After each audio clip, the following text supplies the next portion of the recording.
Asumaanuu bultitti seennee turreetti. Yaa. Akkam ture mee hojjetamuun keessa? Nama guyyaa takka sekondii takkaaf ni heerume jee yaadiin ni heerume. Waan torbaan takka keessatti ta'edha. Walitti ittiin dhufne torbaan takka keessatti. Torbaan takka keessatti gochuuf itti yaadeen beeku. Soo gaa'elli keessan akkam ta'e? Gaa'elli keenya yaa. Amma anas hin jira. Inni biyya jira. I don't know.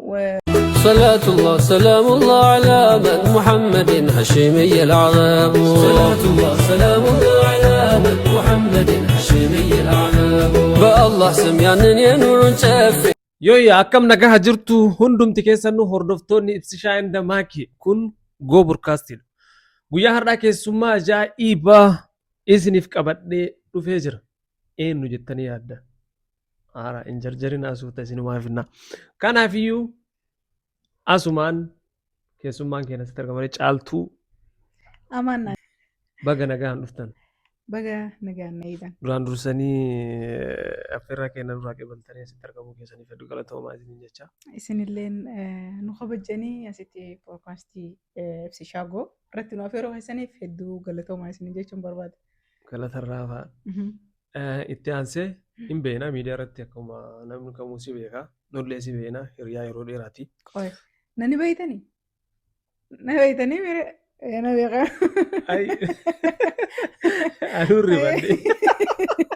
Anuun rifadde joomin. Na beeytanii jennaan ana gaafattise eeyyuu. Ara si beekanii yaadin. Annaa yaa'u osuma beekanii garuu caaltuun silaaf ibsite. Caaltuu Amaanii jaama. Dhalattuu godina Harargee lixaa. Aanaa Habroo. Magaalaa baadiyyaa magaalallee miti baadiyyaa magaalatti dhalattee achumatti guddattee osoo guddina san hin fixin keessaa baate. Karama dhaabdee Achumatti jechuun achi hin guddanne egaa biyya biratti hin guddadde biyya namaa keessatti hin guddanne. jechuun biyya Itoophiyaarraa baatee jechuun. Osoo jechuun namni kan guddate jaamammoo umrii keenya kana gisee ga'ee mere osoo umrii kana hin ga'iiniin anaa waggaa 13 14 biyya. Itoophiyaa maayuu umrii 13tti. 14. 14 fixe akkas. Eessa baatee hoo eessa deemte? Yaa'u diyaaspooraan ta'a jeetiin macarashaan kiyya Kaayirooti. Saawud Arabiyaan deeme. Saawud Arabiyaa. Yaa. Faamilii moolii immoo kophaa kee? Faamilii tiyya keessaa namni biyyaa ba'e yeroo jalqabaatiif yeroo dhumaatiif illee ana. Si qofa. Yaa jalqaba namni ba'e. Lammaffaa kaanarraan dhalate tokko ba'ee deebi'ee amma biyyuma jira yoo fi ba'e jaaniin illee hin ba'u namni biyya keessa taa'uu dadhabee anuma qofa. Maaltu taa'u si dhogge? Misiyyoo takka intala takka takkum soddomaa takka. Kum soddoma ergitee biyyaa na baaste laal jalqaba. Silaa kum soddoma sun arguu baadde yeroo sanitti hin ba'uun biyya. Warra si dura deemee si jiru hojii hojjetee. Kum soddoma ergite. Kum soddoma warraa ergite. Kum soddoma ergitee. Ani miciyyoon dheengadde deemtee kum soddoma ergite tun ammaaltu na dhorge jechuun nama kuyyaadha nuti jechuun nama waliin haala wal caalu miti isin xiqqoollee waan dura jiraatte nama yeroo takkaati. Nama beektu jechuudha. Ijoollee gandaa deemtee kum soddoma ergitee kum soddoma biyyaa na baase osoo itti yaade. Anillee kum soddoma san fiduu qabattee biyyaa baate. Fiduu qaba jee deemee eegas booda natti tolee uumamaa baqaa biyyi baqaa taa'ee osoo akkasitti suudiin deemee jalqaba. Yeroo dheeraaf biyya ormaa jirta jechuudha.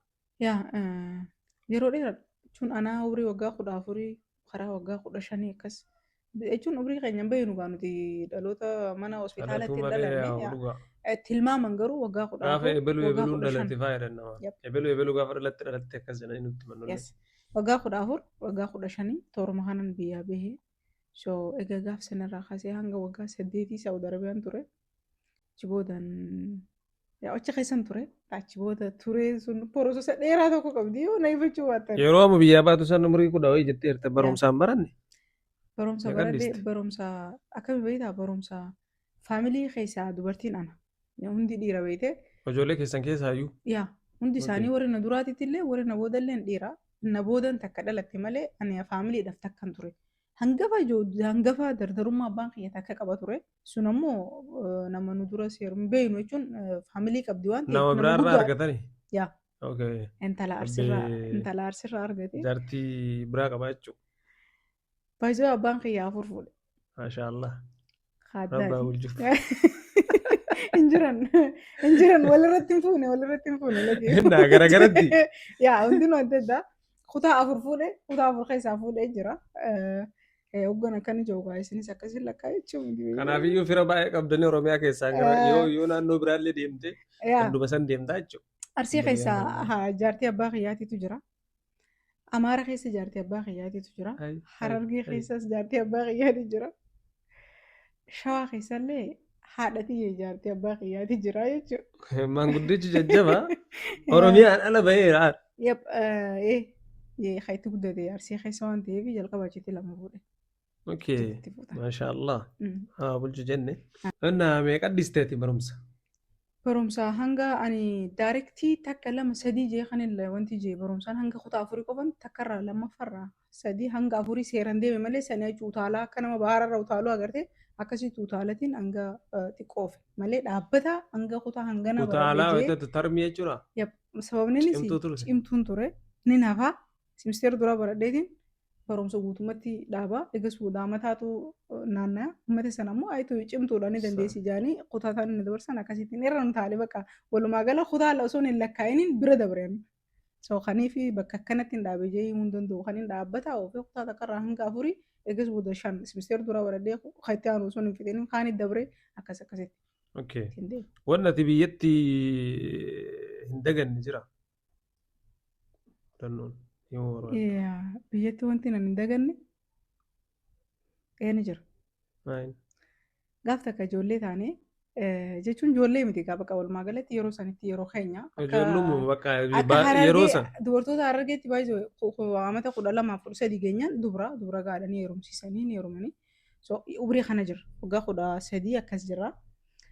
Magaalarraa manatti kararra deemaa jirra beekte.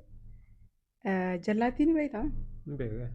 Jallaatti nyaachaa deemaa jirra. Aniifaa jaamtii mucayyoon wajji deemu. Osoo nyaataa deemu jirru mucaan ani fedhu.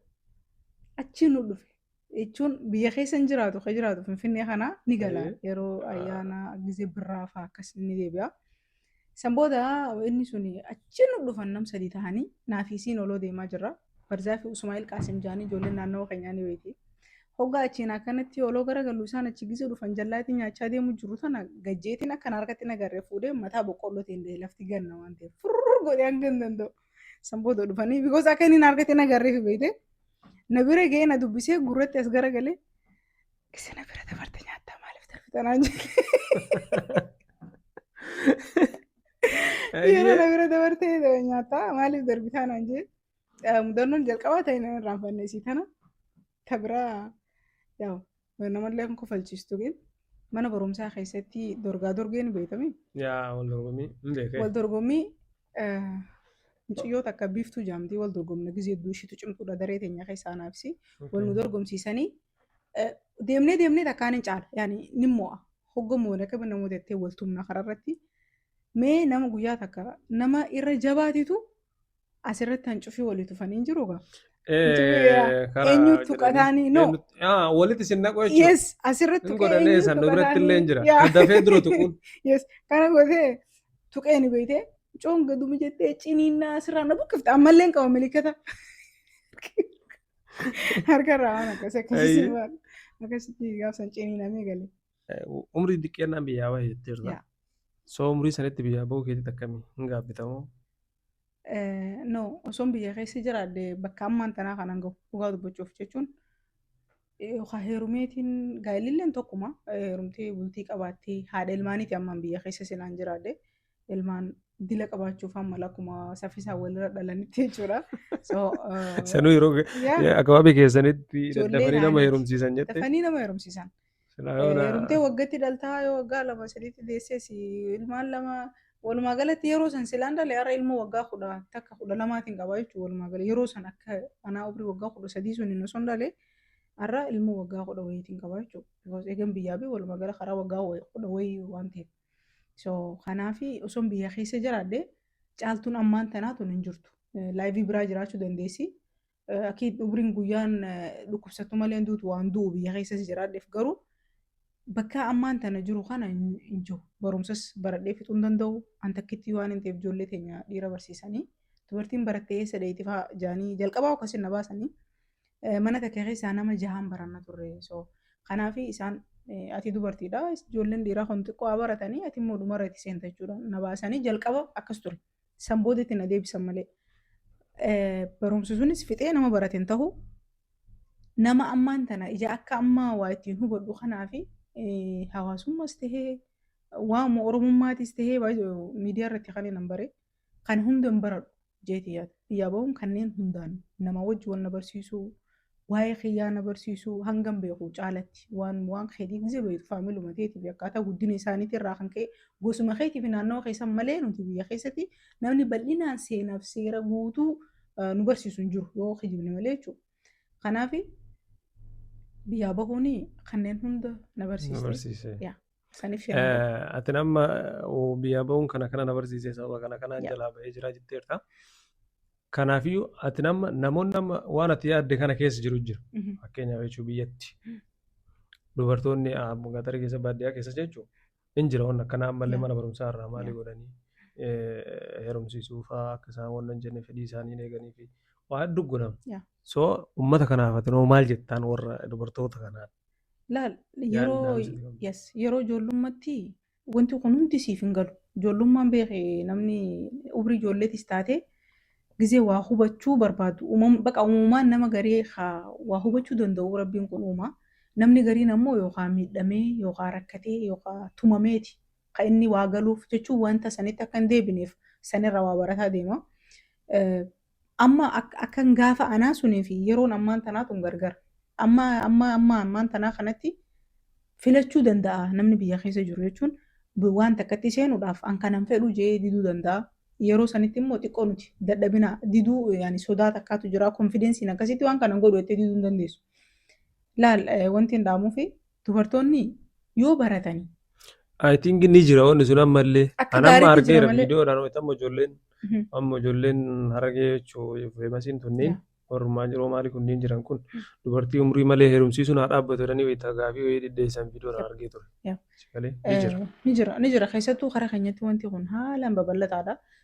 Osoo dubartoota hin taane because nan hubatan ammatti waan ta'eef umriin isaanii ijoollummaa keessas jiranii umas hin argine waan ta'eef na hubachuu hin danda'an namoota dhiirotaatiif bakkuma kanaaf faallaa sanii godhee kan hin dhaamuu fi bultii ijaaruun akkuma jirutti ta'ee namni hundi waan xixiqqoo nama jireenya hin argin fuudhuu maybe ni fedhan ta'an warri dhiiraa wallaahi wanti sun fiixa siif hin bahu because waan bultii jaamatee hin beekan mi'aa jabina jireenya ittiin namni koo waliin dhufuuf bara waliin guddachuuf waliin horuuf waliin deemuuf mitire kana ka godhu moo ati hanga feete yoo jabaatte isin yoo si waliin hin jiraannu maa godhuu hin dandeessu mana takka keessa jiraattanii isin akkuma ijoollee xixiqqoo yoo asii biyyee laayite ati immoo achi yoo laffaatee fiddi qabeenya fiddoo kana itti kannita moo irraa dhoosita ammas irraa dhoosuuf jaartitee akkam goota so nama fuudhuu barbaadan sun namuma gaa'ilaa gahee yoo xiqqaate filannaan isaanii nama baratee barumsi jalaa hafe osoo ta'eefaa yookaan nama biyyaa bahee jireenya baree guddina nama barbaaduuf hin baana beeka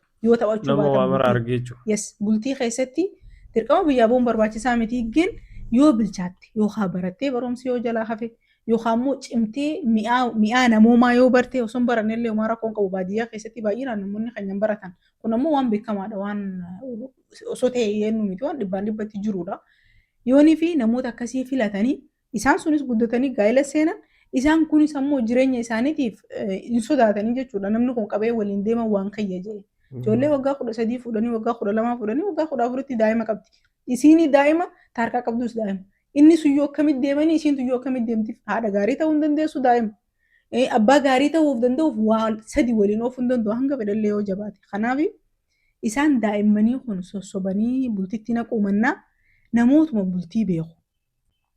Kamiyaa bultiitillee yoo arguu baate fakkeenya jechuun waan takka halaalatti hubatuu danda'u. Sammuun bilchaate jechuudha. Bilchaate. Namoota akkasii hubatee sirraa fudhachuu danda'u. Namoota akkasitti yoo seenan jireenya isaanii keessatti fuudhee hiikee yookaan immoo heerumtee baatee hin jaamanii waan kanaa babal'ate waan ta'eef.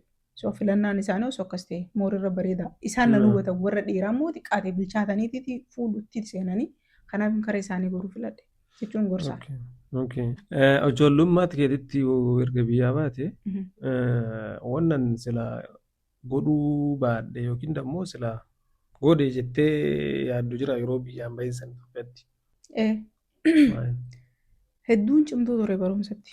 Akka malee hanga har'aan tanaa ani silaan barumsa san akka hin kufne hin beeka. Akka wanta akka hedduun cimtuudha akkuma dhugatti. Hangas takka cimtuu tahee baradhee hojii argachuu osoo hin taane silaan nama baradhe nama barate tahee jechuun bakka barnoota guutuu qabaadhe. Yaa afaan Oromoo dubbisuu qofa osoo hin taane hojiin nam fedhuu maara kun qabu. Hojiidhaan jireenyi barnootaan hojii itti wanti jaan dilas miti. Nama barate silaan tahee jeetiin gaafa jechuun ijoollummaa sanirraa kaasee cimina kiyya sammuu kiyya ijoollummaa saniin wal qabsiisee gizeen ammarra dhaabbadhee ilaalu baradhee nama barate silaan tahee barumsa guutuu jechuudha. Barumsa afaan Oromoo ittiin dubbistu Amaariffaa ittiin dubbattuu fi kanneen miti barumsa sirriidhaa waa wayii mana hakimaa dhaqee wanni kun maal na fayyada jee addaan baafadhee wanti godhuu kan ittiin danda'u san bakka nama barate ta'uu walumaa gala nama barate ta'uu. Abaluu kun bar nama barate jaamaame hojiillee yoo qabaanne bara akkasii so osoon akkas ta'e jeeti kan nan gaabbu isii hunduu hanga irratti illee baay'ee ijoollee teenyaan kanaan hin doorsisa amma nama waa godhuu fi barbaadu barumsi kan kee maalirra jirta quraana baratti siistarii teeti qoni quraana haafiza umurii ijoollee taate maashaallah faamilii teenya keessaa namni akkasii hin jiru so ammarra yoo waa godhuu fi ka'e barumsi kee maalirra jira barachuu jirtamu barachuu kanaan hin doorsisa waa godhuu fi barbaannan ani yoo hin baranne isin beeku baqa Jun ifi khiyyaa waan hin beekuuf mi'aa waan sanii na barattee ittiin hin nyaatin gin barattee barumsa sammuu keessaa yoo qabaatte waa wayii takka tarkaanfachuu dandeessi. Bakkuma feetettuu mana hattaa mana arabaa dalaguuf illee barnoonni si gargaara. Kanaaf nan gaafata. Yoon yeroo wayii irratti dhima si fayyada. Akka gaariitti Amma malee. si fayyaduu dhabuu sitti fakkaatu danda'a si galee. Keessattuu namni yeroo baay'ee ijoolleen dargaggeessu hin jaallannu dhugaa dubbachuuf barumsa umurii. Wallahi dhugaa. Anallee waan na qoccoo tokko sanuma dhugaa dubbachuudhaaf. Silaa baradhee jiraadhee geessee si galee natti tola. Garuu ammoo yeroo san ijoollummaan nu jira. Sammuu itti yaadnu waan hin qabneef wayita warri itti nu dirqu maaliin nu godhanii achi nu geessan waan isaaniif wanni kun numa fayyada sima fayyada waan nu fayyadu warris waan nu fayyadu itti nu dhoogganii mire itti nu tuuman. Garuu hardharra dhaabbattee wayita laaltu waan sammaran gaabbita. Silaa akkas ta'e jetta dhugaadha.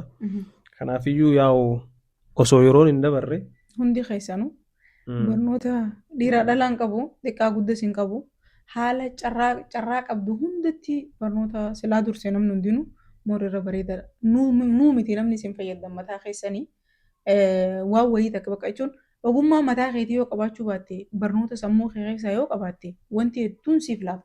Diinaa ta'uu ammoo duniyaa kanarraa kanaa ta'uu noormaalaa ta'uu barnoota qabaachuun abbaa kamuu barbaachisa yeroo hundaa. keessattuu yeroo ammaa fa'aa laafaadha iyyuu inni marti si galee miidiyaanis kan babal'atee jira neetworkiinis akka duraan kenna sanii miti ammatti salphaa waanuma maratti iyyuu qaraatii yoo taatee barumsa yoo taatee si galee namni tokko yoo maa hin baratin maan kareen siin jedhu iyyuu ganaa karaa dheeraa achi deemee maali sababa deessuu deebii nama sanii deebistuu hin argattu hin deebistuu jechuudha. Kanaafiyyuu waan biraatii miti namni isaa kammaa kana qaraatii mayyuu quraanu mayyuu itti qara'u si galee hojimaafu ganaa qaraatii madrasaa dhaqee maali minaaminaan hin jiru manuma teettee onlaayinii irratti si barbaadde isheen si dawwalee onlaayinii irratti qaraataa onlaayinii irratti dubbistaa barumsis akkasumas onlaayinii irratti hin kennamu wanni martuu si galee sababni akkana ta'e akkas ta'e jettee dhiyeessitu hin jiru. Gabaabaa wanni marti qallaalima saama takka jireenyuma akkanumaan waan biraan adda barsiisu keessa saama muraasa yoo kenniteef waan kana godhuu hin dandeettanii. So kanaafiyyuu yeroon deebi'u takka tarraan ammoo yeroo warqinoo. Times gold yoo ta'e wanni sun dhugaadha wanni sun fayyada. Gaafa bira tartan isinii gala wanni martuu. So akkas hin taane akkana ta'a isin hin jenna. Biyya Oromaa keessatti erga Saawudii deemte. Akkam biisun akkamis simatte? Intala takkitti molqaaqaa joonii ijaaniin sun agartee akkasiin ture biyyatti. Ani nama haala nasiiba qabu jireenyuma kiyya keessatti waan wayii takka gizeen eegalee wanti sun naaf milkaa. Because asirratti waan wayiitiin dubbachuu fedha. Ani nama ulaagaalee rabbiin ittiin ajaju guutee deemutti jiru miti. Waan inni ittiin ajaju sun guutuu godhaan jiru. Gin sodaa rabbii na keessaa hangan takka baddeetti isin beektu. Kana addatti immoo jireenyaan hanga har'aan tanaa biyyaa ba'ee jiraadhee fi kajoollummaa dhiise qabiyyaa hanga har'aa jiru kana hunda keessatti rabbii gaditti haadha fi abbaa kiyya bakka kanaan dhagaan. Gargaarsan miti.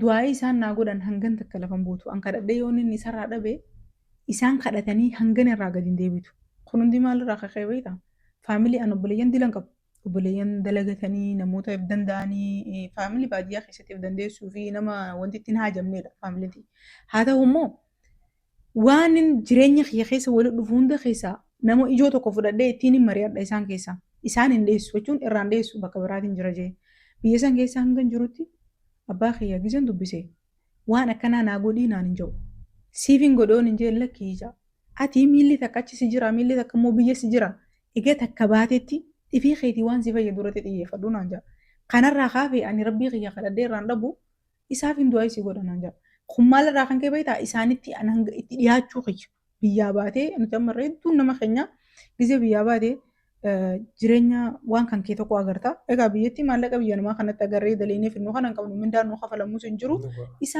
isaantu nu danda'a hundaanuu dhufnee gizeenii fi agarree wanti sun nu haarayaa mitiiree akka gootu sun beektu pilaana ittiin baastu sun beektu dalagu mana arabaa daleedee maalleen koo jiini ganamaaf galgalatti dhufa gizeenii fi dhaabbataa daleedu fiddee yoo isaaniin hin mariisifne waan argatte kanarraa hoodhaa du'aayii godhaa yoo hin jenneen ni qabanii isaan maaltu naangee jireenya isaanii jiraatanii jettee yoo laaffistee ilaalte wanta daleedu hundi barakaa siif hin qabu nasiibni nasiiba nannan qaba jiru suni rabbii gaditti isaanirraan kan dhufe du'aayii isaan naa godhanii bakka nama maatiin an ilmoo maatiin haala irraa gammadu akka gizeen itti dawwalee akka hiriyoottan waliin haasoo hin hogate ilmoo akkasiiti so kun hundi ifii xiyyaa yoo waan takka bareedduu godhadhe isaan hin irraanfadhu kanaaf carraan hundi du'aa isaaniitiin naa tolee biyya san keessan kan jirutti mana takkan dalaguu ture wanti hin dalaguu harka jala naa deemti ture isaan bira dabree if bira dabree hanga hin danda'u saba xiyya biran dhaabbaddan ture waan ifii xiyyaa dalaguun biizinasa guddaan eegaleen qabu gin manuma arabaa sun daleedee mana dhaabbataa waggaa meeqa dalaguu jechuun carroomu namni baay'ee akka daleedee lama dalaganii mana arabaa isaan booda dalagaa faa dhabanii ha dalagan kana nyaatanii wanti dilli takka itti dhufe wallaahi guyyaa takka qufaan na qabeen beeku biyya sanii dhukkubsadhee dhukkuba hamaa manaa himaa dhaqeen beeku kan inni hin irraanfanne guyyaa takka kan hin kufe rooba keessa akkana fiigee kufiitii gaaf takka kufee as miilli kun akka malinaa dho'ee tokko malee gufuun dhukkubsadhee macha keessatti rakkadhee rakkataa rabbii waan takka wal nan garsiisa.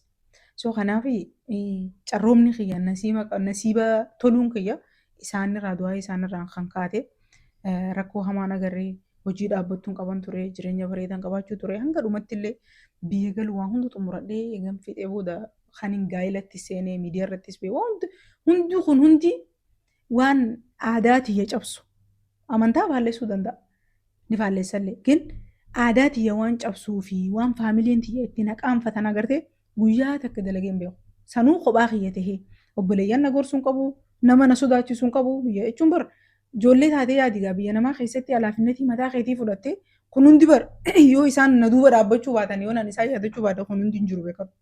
So akkasitti carrooma bareedaa tokko laayivii bareedaa tokko dalagaan dalaguu harka jalanaa deemuudhaan hundi haala gaarii takkaan hin jiraachaa ture.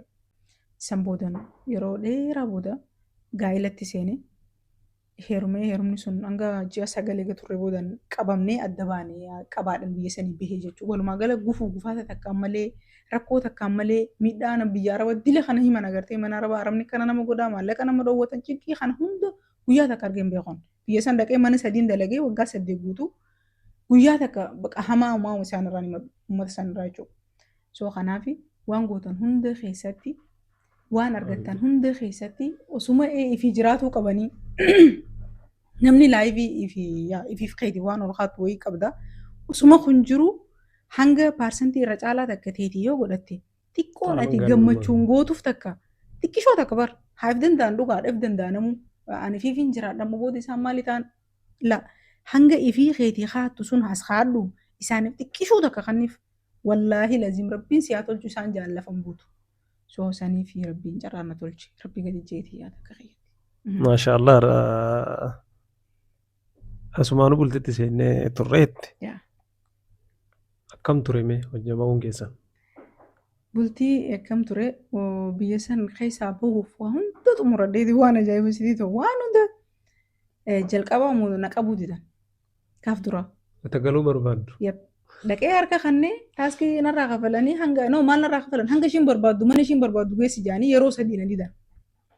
Haareetti mana araba deebi'ee waggaa meeqa dalagee waggaa 3 moo 4 dalagee eegas boodan amma wanta sisirraa qabu sisirreessee xumuradhee jechuun guddadhee hoggan jiru bakka bilchaataa sammuudhaan bilchaataa deemee nama wajjin laayiviin kiyya hundi bilbilaanii gin hawaasummaa lafaa nama wajjin jaalalaa qabadhee akkana deemee hin beeku jechuun hin jiru wanti akkasii haalan ulfaata biyya san keessatti. So nama waliin dhufnee kun nama yeroo dheeraa na hordofuu ture gin haasoo waliin hin qabnu wal janaajjanuu wajjin haasoo maal qabaachuu hin qabnu turre. Nama guyyaa takka sekondii takkaaf ni heerume jee yaadiin ni heerume. Hoggan jiru nin beekaa wal beeknaa gin haasoo waliin hin qabu. Waliin wanti hin jennu. Waliin dhufnee hireen akkaatuma waan torbaan takka keessatti ta'edha jechuun haasoo dheeraa inni yeroo dheeraa waggaa afurii yoo wajjin haala wanti turellee gin ka walitti ittiin dhufne torbaan takka keessatti okay hin jennu. Faamilli kaan dhumatee yeroo muka hojii osoo waliin dhufne gaa'ela godhamee gaa'ela aarifa bareedaa ture yeroo sanii gaa biyya san keessatti gaa'ela akkasii godhachuun xiqqoo nu ulfaata ture laakiin milkaa'ee fi gaa'elli itti yaadamee waan guddaa ta'ee wanti godhamee hin godhamne waanuma tattamaa tokko ture eegin akka tattamatti miti akka godhame waan bareedaa ta'ee so osuma nagaan akkasii jiraannu san boodaan. Karaa ji'a sagalii turre soomana yeroo kanaan fakkaate waggaa afranarraa sadeenarraan tanaati waggaa sadeenarraa guyyaa 18 osoo karaa deemnu qabamne soomana keessa walumarratti ana isa obboleettii intala eessuma isa wajjin osoo deemnu qabamne eessa deemaa turre makka deemaa turre makka faamilii abbaa kiyyaa fi isaaf nama akka abbaa obboleessatu ture so inni nama guddaa abbaan kiyya nama guddaadha. Osuma deemaa jirru akka tasaa ubraa yeroo sanitti salphaa ture jechuun namni deemuudhaaf carraan bareedan tokko banamee akkuma ammaan tanaa kana jechuudha. Haa akkas taanaan abbaan kiyya illee waliin haa dhufu. Gizeen jiru kararra deemaa jirra bakka deemaa jiru illee ni yaadada. Haa dhufu bakka anaan jee gammachumaan jechuudha galatoomu. So inni kophaa fiduun barbaanne maaliif dhugaa dubbachuuf itti yaadeen beeku san dura. Jechuun yeruma sanuu isaa ubraa fiduuf itti yaadeen beeku. Gizeen kana dhagoo haa inni nama guddaadhaan yoo isaa wajjin dhufe obboleessa isaa jechuudha. Yoo wajjin dhufan bareedaadha taa'ennaan okee naan jee. Waliigallee obboleessa isaatiin eegi jennanii paaspoortaas chokkaa baasnee fi akkasitti waliin ubraa dhufanii. Yaa. Waliin ubraa dhufanii isaan laalu osoo deemnuti innis obboleessa isaa anis abbaa kiyya. Isaaf akka abbaati because isaa guddisee guddaa isaati inni abbaa malee waan guddateef obboleessa isaa suntu guddisee ani immoo anaaf abbaadhaa jarri lachuu gisee dhufu asitti ubraa laaluudha osoo deemnu xaa'eef itti qaban. Karaa osoo deemaa jirru qabne jechuudha. Akkasii qabamnee adda banne. Hagam turtanidha? Ani ji'a 9. Inni karaa waggaa 2 fi baatii 8 hidhamee bahe. Amma bahee biyya jira. Biyya galeera jechuudha? Biyya galee jira immoo. So gaa'elli keessan akkam ta'e? Gaa'elli keenya amma anas hin jira. Inni biyya jira. Jechuun I don't know gaa'elli keenya paablika irra hin jiru waa'een keenya piraayiveetii keenya paablika godheen beeku waan hin beeku maaliif akka ta'e natti hin tolu waan akkanaa sooni. Jechuun waan biraatiif osoo hin taane miidiyaa irratti yeroo baay'een arginaa wanti jedhatti namni ijaarsa kee maalii guute akkana guute akkasuma naamna jedhee waan arge haasaasi galee soo dammoo namni miidiyaa hin beekta waan isan galchine keessas gala. Isaan gizee waggaa as dhufuu kiyya meebi as dhufuu kiyyaatiitu xiqqee keessa nama galche ta'a. Bakka takka irra laal waan namni kun hundi beekuu qabu keessaa nuti duraanuu waan keenyaa hin garsiisne dalagaa keenyaa fi nama lama ka ol fuudhe ta'uu malee har'a as yaanaa har'a achi deemnaa gamanaan jirraa asitti achi nyaannee achitti dhuginee waan ajaamu hin jiru duraanuu paablikarra. So ammaan tan ammoo jireenya kana keessatti nam takka yoo hidhaa keessa jiraate waan takka wayii tolchuuf waliigalteenis ta'uu danda'a. Jireenya nama sanii san keessa wanti ati jechuun waan ati wayii akkana yoo goote toltu faatu jiraachuu danda'a.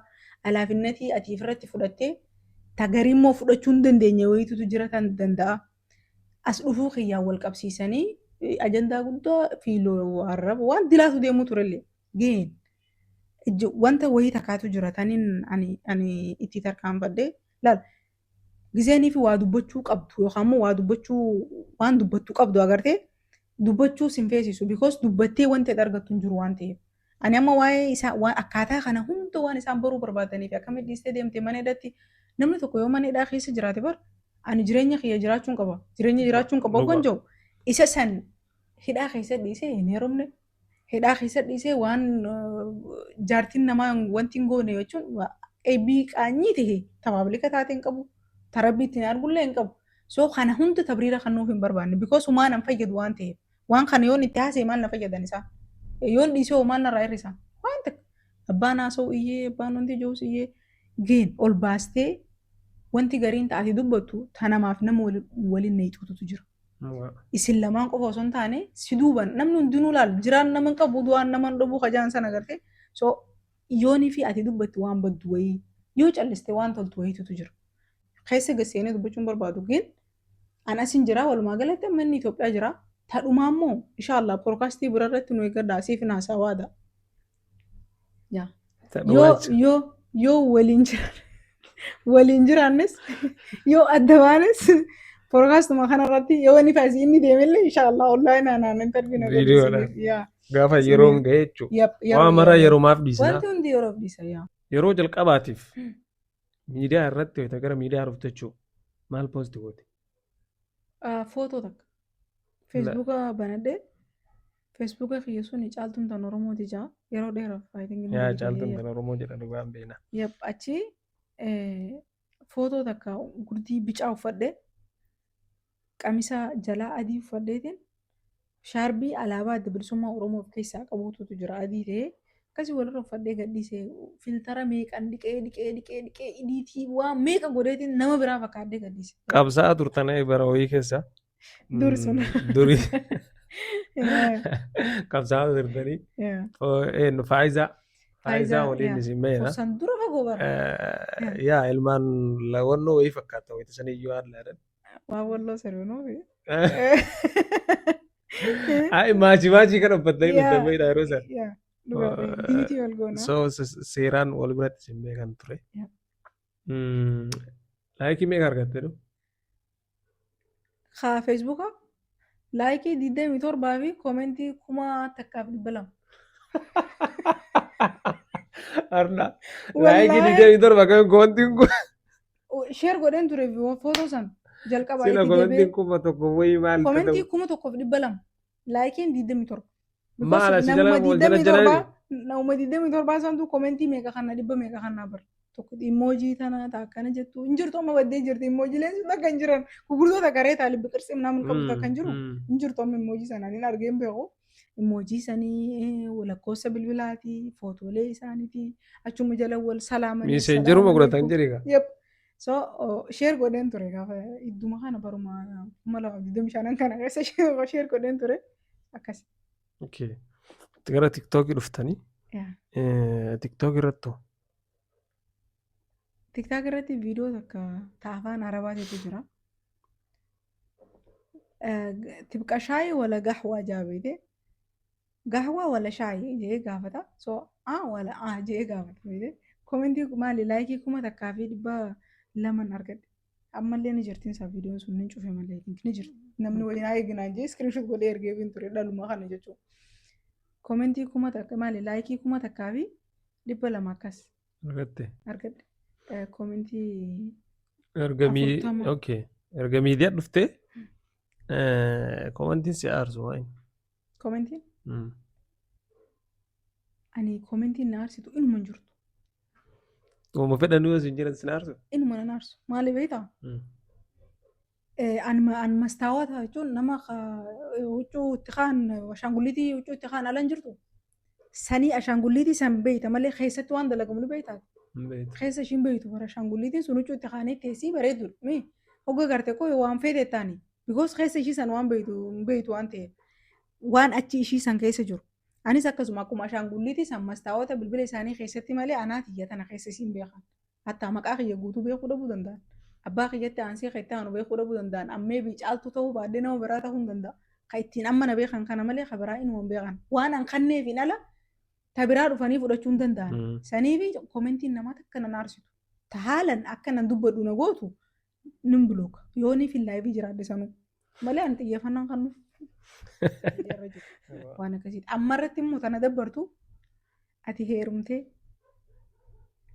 ati heerumtee dhugaa rabbi na dabbarti na naarsitu gin na dabbara maal jechuu fedhan Ati heerumtee. yaa maal jechuu barbaadaniiti namni akkam ijoollee ta'e heerumu ijoollee daa'ima ta'e Ganaan iyyuu. fayyaan qabdu Kanaafuu ati heerumtee hin jedhinaani. Na jedhina. dabbaraa bakka haala jedhan ni jiraami hin jedhinaa bakka. bakka anatti hin tolu Eh, heeruma Ayi kanaatitu hin beeku uumanni ta'e waan sababa keessanuu wallaalaa jirti jechuun irraa bu'a. Waan maraa yeroo dhaadhiisu wayyaa. Gaafin tiyya ofirraa maal jaalatta? ifirraa gaafii baay'ee salphaa fakkaatti malee gaafiin tun ulfaatiin beekame Sanuu asi gaafan. ifirraa ani kofla kiyya hedduun jaaladha. Baay'ee kolfita? Yaa nin koflee namaafis nin koflaa mataa kiyyaafis nin koflaa ifittumatti illee nin koflaan taa'e jechuun kana iflaalee gisgarii maali ati rakkoon ta'eetiin ifi kofla yoo inni waan wayii yaadillee taa'ee ni kofla. So kofla kiyya hedduun jaaladha keessatti waa'eef gaafadha nin ittiin waa dhuffadha kofli kiyya rakkoo tiyya namni ittiin nan argu bakka jechuun nama miidiyaa ta'e guyyaa takka piraayiveetii kiyya namni irratti nagar waa'ee dhuunfaa kiyyaatiin boocha kiyya ta'ee gadda kiyya ta'ee waan anaa wajjin anaa fi anaa wajjin wal qabatu gartee mana kiyya keessaa wajjin wal qabatu namni takka irratti argeen beeku hin kannuuf kana hunda maali silaan siirees ta'ee koostar ta'ee arraan tana kana ta'uu noo xaayii bara kana ta'a hin beekan bakka walumaa galatti waa'uma jireenya kiyyaa namni hubachuu hin danda'u hanga naan hubachiisutti sanii fi kofla kiyyaa hedduun jaaladha. Eenyu dinqisiifatta miidiyaa kana irra? Miidiyaa Oromoo keessaa moo uummata keessaa? Haayee Oromoo keessa. Oromoo keessaa Aashaa Oromooli. Aashaa Oromooli dubartii haadha gaarii fi namooma qabu tokko hin jiru. Namooma qabaatee gariin namooma isaanii gurgurata jechuun waa godhee paablika godhachuu fedheeti. Isiin nama bakka dhuunfaan hedduun dinqisiifadha nama callisee nama waa godhu namaa waa godhu nama dhugumatti quuqama saboomaa Oromummaa qabu haadha gaarii hedduu haadha gaariidha. Kabiraati ammas guyyaa gaaf takkaa miidiyaa kanarra na dura jirti agartee guyyaa gaaf takkaa waa'ee jireenya ishee namni hin beeku. I think eenyu dinqisiifatta naam jenna. Rabbiin achi akkana jedhaa jira ana ofiin jedhaa rabeedha isa jetta see garaana nyaate isa jechuudha buuheetitti. أعوذ بالله من أبو في مسوني ونوكنا كان خليه دبني في مسوني نندي كسيفتوي Asaasan keenya biraasa. Ayisu wanti anu siyadan dhaqa. Qotu. Maaf yuutuu mataa keessanii irratti hin daleen mataa keetii irratti ati nama feemasiidha. Nama beekaa nama hedduu si beeka. So kanaafiyyuu maaf hin hojjan. Yuutuubni nama miidiyaa nama irra dalagu miidiyaa ajaa'ibu malee yuutuuba irra hojjenna. Naa galee.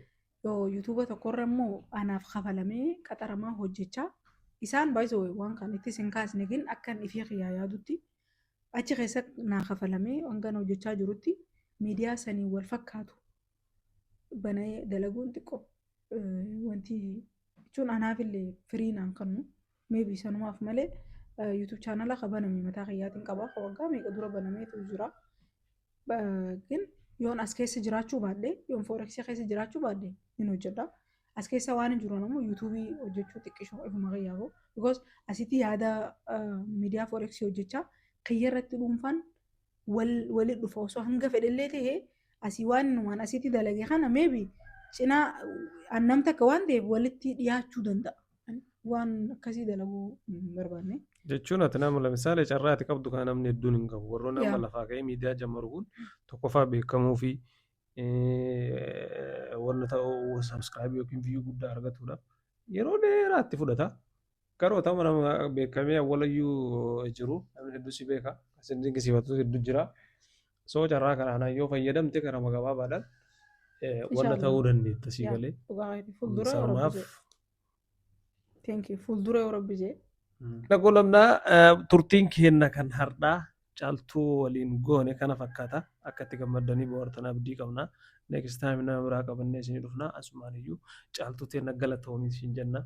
Isinillee ni Rabbi godhee Kaayirotti wal nu agarsiise. Amiin amiin. Inshallah next time dammoo bakka itti yaaddu sanitti akka Rabbiin Inshallah. si gahee achi geettanii achi dhaabattan baqataa Kaayiroo keessa jiru walumaa walumaaniyyuu walumatti jechuudha. Warra jiru kana mara lafti lafa Ramadaanaati maaltu beeka du'aa itti jennu. Kireezii ilaaltanii aamin jechuun didina. Karraa kee balu rabbitu beeka. Soo isin aadaa isiniin jedha. Isinis galatoomsin jechuu barbaada. Atillee hedduu galatoome baay'ee ani jechuun isin amma ijoollee namoota dila tokko keessa nama wallaahi nama international ta'ee deemaa jiru tokko keessattuu karaa miidiyaa itti fayyadama jaalaltii hedduunis haati tantee ummaatiyyaatitu gizee rifeensa naa dhohitu feeteen irratti tufti. Jaalaltii haadhatu budaadhaa jettu sii galee. Kana jechuun jaalaltii heddummaatti illee qalbii namaati. Jechuun wanti taati rabbiin jaalalaa guddoo sanarraa agartee qalbii namoota jaalalaa dila sanarraa isin hambisee bakka kanaa olii akka geessan isin hawwaa ni geessan ammoo jabaadhaadha. Waan gaariirra jirtanii asitti nama keetiif ammoo hedduu galatoomne ulfaadhu. Jabaadha. Subscribe gochuu hin dagatinaa akkasuma yaada qabdan komentii jala nu gochuus hin dagatinaa. Thank you. صلاة الله سلام الله على من محمد هاشمي العظام صلاة الله سلام الله على من محمد هاشمي العظام بالله سميان ينور شافي